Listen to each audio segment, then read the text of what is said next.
अपने घर के सामने वाले घर में अपनी बड़ी बहू मीना और मझली बहू रीमा के पास जाती है और उन्हें समझाते हुए बोलती है। अरे मेरी बहुओं, तुम तो मेरी बात को समझो। मैं तुम दोनों से मांग ही क्या रही हूँ, बस इतना ही तो बोल रही हूँ कि अभी तुम घर में गृह प्रवेश नहीं कर सकती हो। लेकिन माँ जी, मेरी शादी को आज 1 साल हो गया है, फिर भी मैंने अभी तक अपना ससुराल ढंग से नहीं देखा और अब भी आप मना कर रही हो। अब क्या मैं अपने बच्चों के साथ ही गृह प्रवेश होगा मेरा? और नहीं तो क्या, यहाँ आपकी 2 बहुएं आ चुकी हैं, वो आपके सामने वाले घर में किराए पर ही रह रही हैं। लेकिन आप हो क्या हमारा गृह प्रवेश करवा ही नहीं रही हो? आपको अपनी बहुएं घर में अच्छी नहीं लगती क्या? बताया तो है मैंने तुम दोनों को कि मेरी ये इच्छा है कि मैं अपनी तीनों बहुओं का गृह प्रवेश एक साथ ही करूं। अब तुम दोनों तो आ ही गई हो, बस अब जल्दी से तीसरी बहू भी आ जाए, फिर तुम तीनों का गृह प्रवेश एक साथ होगा। पता नहीं कब हमारी छोटी देवरानी आएगी और पता नहीं कब हम अपने घर जा पाएंगे।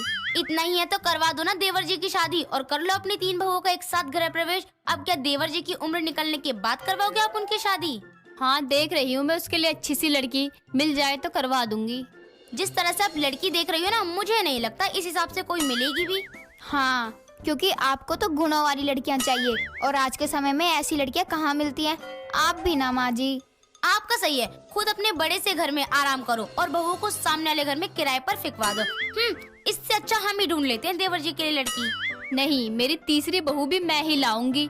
तुम दोनों को कुछ करने की जरूरत नहीं है, तुम दोनों बस यहाँ पर रहो, बाकी सब मैं देख लूंगी। ठीक है माँ जी, अब आप ही देख लो। पता नहीं अब हमें और कितने दिन दूसरों के घर में किराए पर रहना पड़ेगा। अब तक तो आपको पता चल ही गया होगा कि पार्वती अपने दोनों बहुओं का गृह प्रवेश क्यों नहीं करवा रही थी और उसकी दोनों बहुएं सामने वाले घर में क्यों रह रही थीं। ये अभी से नहीं बल्कि काफी समय से चल रहा था। पार्वती अपनी इच्छा को लेकर अपनी अब तक की आई दोनों बहुओं को ना ही गृह प्रवेश करवा रही थी और ना ही आगे की बाकी रस्में। ऐसा कई दिनों तक चलता रहता है। कुछ दिनों बाद रीमा मीना से बोलती है। दीदी, आप कैसे रह रही थी यहाँ किराए पर? अपना घर होते हुए भी मेरा तो यहाँ एक एक दिन निकालना इतना मुश्किल हो रहा है। कोई बात नहीं, तुझे भी आदत हो जाएगी, मुझे भी तो हो ही गई है। आप जेठ जी को बोलो ना, वो माँ जी से बात करेंगे। ऐसे अच्छा थोड़ी लगता है बहू होते हुए भी माँ जी को अकेला रहना है और बहू को सामने ही किराए पर रहना पड़ रहा है। हाँ, बात तो सही कह रही है तू, लेकिन जब बात मेरे हाथ में ही नहीं है तो मैं कर भी क्या सकती हूँ? ये भी मेरी बात सुनते ही नहीं है। दोनों बात ही कर रही होती हैं कि इतने में पार्वती अपनी पड़ोसन गीता के साथ वहाँ आती है और अपनी दोनों बहुओं से बोलती है। अरे बहुओं, कुछ खाने पीने के लिए बनाओ, देखो यहाँ गीता आई है तुम दोनों से मिलने। हाँ, 1 साल हो गया है, अब तक तो सब मिल चुके हैं हमसे, बस मैं ही हूँ जो अपने ससुराल के घर से वाकिफ नहीं हूँ। हाँ बैठो आंटी, चाय लेकर आती हूँ। ये भी सही है, जब तक तीसरी बहू नहीं आएगी तब तक तुम तीनों सास बहू होते हुए भी पड़ोसन हो, है ना? तो क्या हुआ, तू भी तो मेरी पड़ोसन ही है। और वैसे भी मेरी बहुएं मेरी बात सुनकर इतने समय से यहाँ रह रही है ना, इससे पता चलता है कि मेरी कितनी इज्जत करती हैं। हाँ, लेकिन बहुओं की तरह नहीं बल्कि पड़ोसन की तरह रह रही हैं। गीता हंसते हुए अपने घर वापस चली जाती है और ऐसे ही शादी के इतने समय तक भी अपने ससुराल में न जाने के कारण मीना गुस्से में बोलती है। माँ जी, अब आप ही देवर जी के लिए खुद से कोई लड़की देखकर शादी कर दो, वरना मैं तो गृह प्रवेश खुद ही कर लूंगी। हाँ मैं भी। आपको जो घर में आई भी नहीं है उसकी पड़ी है, लेकिन हम नहीं दिखाई दे रहे हैं। ऐसे कैसे तुम दोनों आ जाओगी? मेरा घर है, वो बिना मेरी इजाजत के कोई नहीं आ सकता। मैंने बोला था जहाँ इतने दिन रुक गए हो वहाँ कुछ दिन और सही। इतना बोलकर पार्वती वहाँ से चली जाती है और फिर से दोनों बहू तीसरी बहू के आने का इंतजार करती हैं।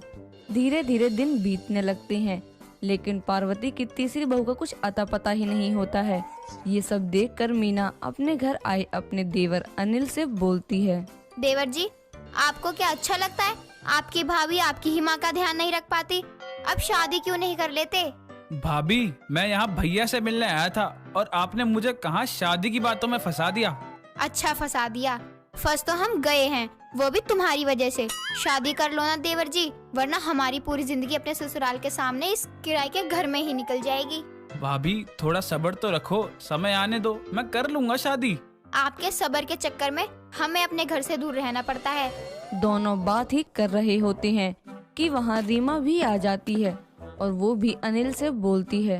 हाँ देवर जी, जेठानी जी सही बोल रही हैं। शादी कर लो और हमें भी मुक्त करो इस किराए के घर से। और कब तक हमें यहाँ रहना पड़ेगा? सुन लिया? अपनी दोनों भाभीियों के बारे में थोड़ा तो सोचो देवर जी। कोई बात नहीं, थोड़ा और रुक जाओ, फिर तो आप दोनों की देवरानी आ जाएगी घर पे। अनिल इतना बोलकर वहाँ से चला जाता है। अनिल शादी करने से इसलिए मना कर रहा होता है क्योंकि वो पहले से ही एक विधि नाम की लड़की से बहुत प्यार करता है और विधि भी उसे प्यार करती है।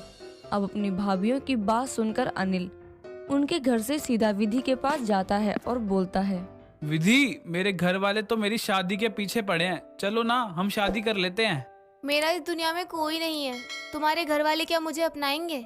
तुम क्यों परेशान हो रही हो? मैं हूँ तो सही तुम्हारे साथ, और क्या चाहिए तुम्हें? और वैसे भी तुम्हें देखकर ना मेरी भाभी अब बहुत खुश हो जाएंगी। ठीक है, लेकिन हम मंदिर में शादी कर लेते हैं। बाद में अगर कोई बोलेगा तो सबको दिखाने के लिए पार्टी दे देना तुम।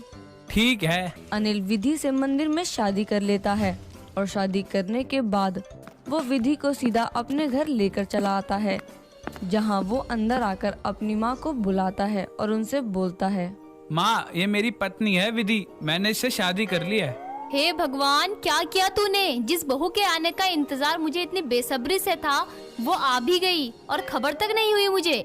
और बेटा, तुझे शादी करनी ही थी तो कम से कम एक बार मुझे बता तो देता। ऐसे करके ले आया और खुद ही गृह प्रवेश भी करवा दिया। ये सारी बात मीना और रीमा को भी पता चलती है और वो जल्दी से पार्वती के घर में आ रही होती हैं। पहले मीना आती है और उसे देखकर पार्वती उसको रोकते हुए बोलती है, बहू रुक जा, वहीं अभी घर में मत आना, रुक वहीं। मीना पार्वती की बात को सुनकर भी अनसुना करके जल्दबाजी में घर के अंदर आ जाती है और उसे देखकर रीमा भी उसके पीछे पीछे घर के अंदर आ जाती है। तीनों को घर में देखकर पार्वती अपने सर पर हाथ रखकर बोलती है, ये क्या किया तुम तीनों ने? मेरी एक ही इच्छा थी कि तुम तीन बहुओं का गृह प्रवेश एक साथ हो, लेकिन तुम तीनों तो खुद ही अपना गृह प्रवेश करके आ गई। माँ जी, अब हम दोनों से पहले आपकी छोटी बहू ही आ गई, तो आपकी इच्छा तो वहीं पर खत्म हो गई थी ना। अब इसमें हमारी क्या गलती है? हाँ माँ जी, हम तो इतने दिनों से सामने वाले घर में रह ही रहे थे ना। माँ जी, लेकिन मुझे कुछ पता नहीं था कि आप तीनों बहुओं का गृह प्रवेश साथ में करवाना चाहती हैं। मुझे पता होता तो मैं बाहर ही रुक जाती। पार्वती तीनों के आने से वैसे ही आधे सदमे में जा रही थी कि इतने में पार्वती का बड़ा बेटा हेमंत आता है और वो तीनों बहुओं की बात सुनने के बाद बोलता है, माँ, इसमें परेशान होने वाली क्या बात है? आप तो यही चाहती थी ना, आपकी तीनों बहुओं का गृह प्रवेश एक साथ हो। हाँ, यही तो इच्छा थी मेरी, वो भी पूरी नहीं हुई। वही तो हुआ है। अब आप ही देखो ना, आपकी बहुएं आगे पीछे ही सही लेकिन एक साथ ही आई है, तो बात तो वही हुई ना। हाँ माँ जी। हाँ माँ, भैया सही तो बोल रहे हैं। हाँ, मैं भी तेरी बात से पूरी तरह सहमत हूँ, लेकिन अब तीनों बहुओं का मैं एक साथ गृह प्रवेश करूंगी अपने हिसाब से। ठीक है माँ जी, जैसा आप कहें। पार्वती की तीनों बहुओं का गृह प्रवेश तो पार्वती के मन के बिना ही हो गया था, लेकिन अब पार्वती भी अपनी खुशी के लिए अपनी तीनों बहुओं को दोबारा गृह प्रवेश करवाती है